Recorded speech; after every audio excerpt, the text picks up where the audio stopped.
Anjarakandy dental college വിദ്യാർത്ഥി നിതിൻ രാജിന്റെ മരണത്തിൽ മുഖ്യപ്രതി എ.കെ. റാമിനെ അറസ്റ്റ് ചെയ്യാൻ അനുമതി നൽകി തലശ്ശേരി സെഷൻസ് കോടതി. പിന്നാലെ പോലീസിന് മുമ്പാകെ കീഴടങ്ങിയ റാമിനെ വൈദ്യ പരിശോധനയ്ക്കായി കൊണ്ടുപോയി. അറസ്റ്റിലെ വീഴ്ചയിൽ മുൻ അന്വേഷണ ഉദ്യോഗസ്ഥനെ വിളിച്ചു വരുത്തിയ കോടതി വകുപ്പ് തല നടപടിക്ക് ശുപാർശ ചെയ്യേണ്ടി വരുമെന്നും മുന്നറിയിപ്പ് നൽകി.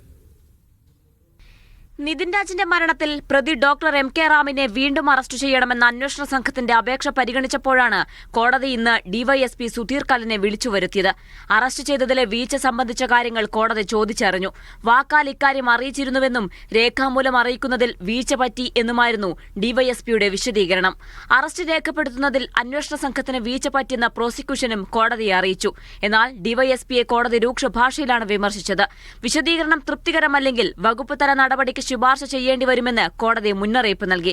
അതേസമയം പ്രതി റാമിനെ വീണ്ടും അറസ്റ്റ് ചെയ്യാൻ അന്വേഷണ സംഘത്തിന് കോടതി അനുമതി നൽകി. എന്നാൽ അറസ്റ്റിന് അനുമതി ലഭിക്കുന്നതിന് മുൻപ് തന്നെ ഡോക്ടർ എൻ.കെ. റാം കണ്ണൂരിലെ ക്രൈംബ്രാഞ്ച് ഓഫീസിൽ ഹാജരായി. ഭാര്യയ്ക്കൊപ്പമായിരുന്നു പ്രതി അന്വേഷണ സംഘത്തിന് മുന്നിലെത്തിയത്.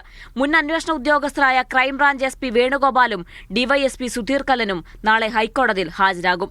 മീഡിയ 1 കണ്ണൂർ.